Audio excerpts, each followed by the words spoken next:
Hey everybody, another episode of On the Paint Table. It's my weekly show where you see what I got done, what I'm working on, and what is coming up. So this week, painted about a baker's dozen of Infinity miniatures from the new Operation Blackwind 2-player battle pack, as well as assembled and primed some more for a second army list, so I could play some more N4 games with my Aleph, and I also converted up some Horus Heresy stuff for a side project. Little allied detachment of word bearers. They kind of sprinkle nicely into my Alpha Legion of Galvabract using the new Chaos Space Marine Possessed. See if I could convert some plastic miniatures into some Horus Heresy miniatures. So let's take a look at what got done and what is coming up. So it is Operation Blackwind. We've got some Aleph stuff painted up from the starter pack. So first of all, the models that come in here, we got Pandora, my Ectremoy, my Thyreos, my Agema, 3 Thorakides, and the new Hoplite Heavy Infantry. This was all done with White Scar Primer from Citadel and the new Soul Blight Gray Shade Paint, and then some of the new purples as well. I'll highlight it up afterwards. I used Black Legion for all the weapons. You'll see a minute with the work in progress stuff, sort of like the base tones down. And then Pandora, the limited edition HVT mini that comes as a pre-order exclusive in the box. Not actually, there's no profile for it in Code 1, but it's a great HVT and also a steel phalanx miniature in N4. Then some extras. I wanted to focus on the new-ish models, so not painting anything that was an older miniature because the whole range looks like for the steel phalanx is mostly being redone. So I added a Udbot Trisha N33 from the new Direfos pack. I got a coat of paint down on the Marut, the big cool new Siocast tag. Same paint method for all this stuff, obviously.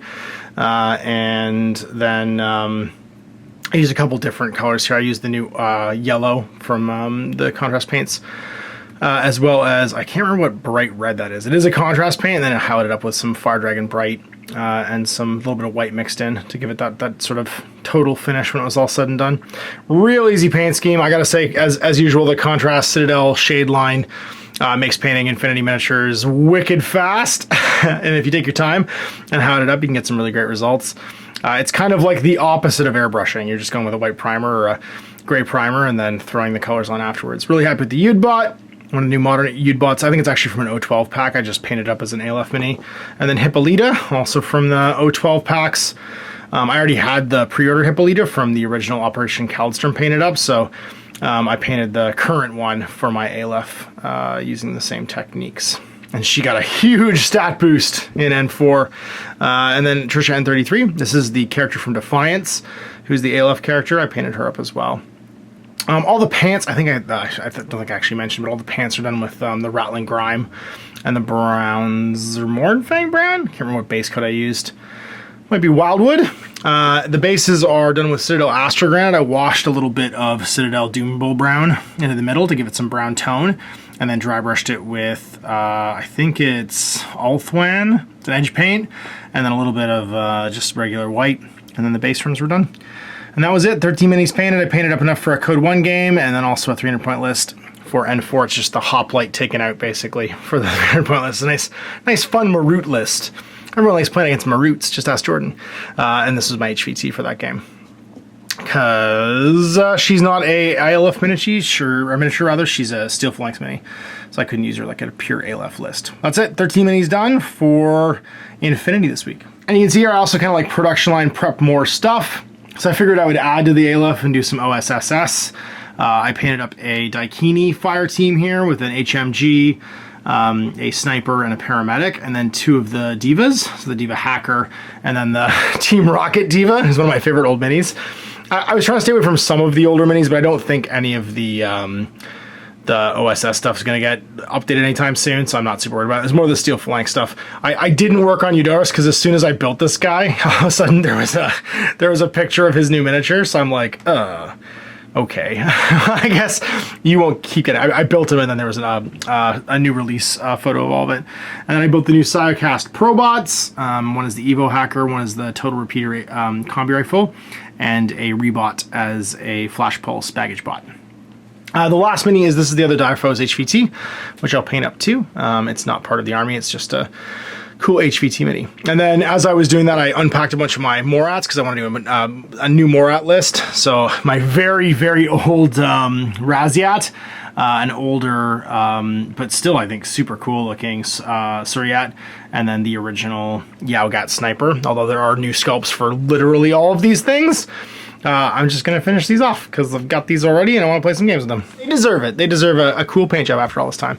So that was me getting some more stuff prepped for some future Infinity games, so I can do another OSS list. And then I ended up these guys. This is the new Chaos Space Marine Possessed box. It's up for pre-order today, and Games Workshop was kind enough to send it along as a complimentary review copy.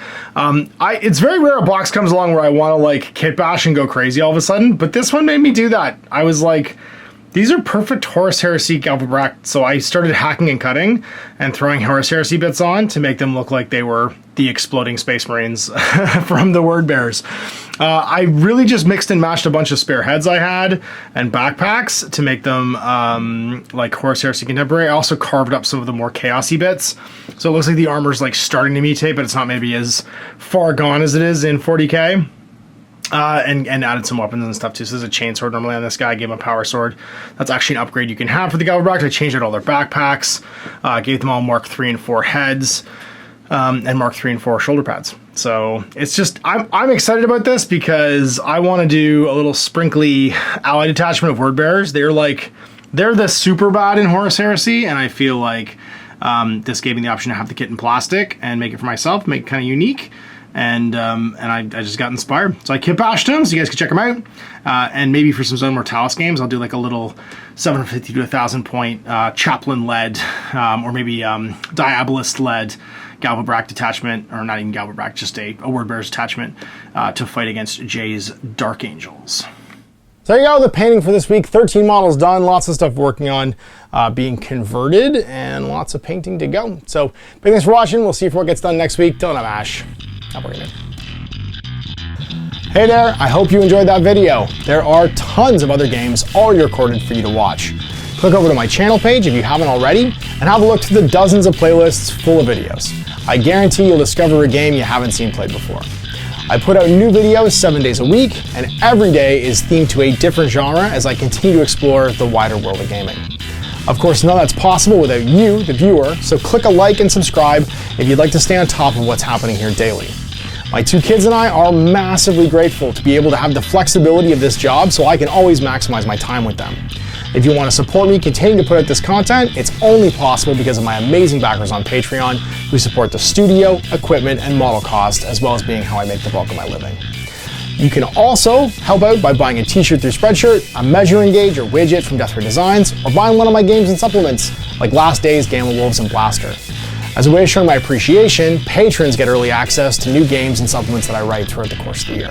Huge thanks for watching, it really does help out, and happy gaming.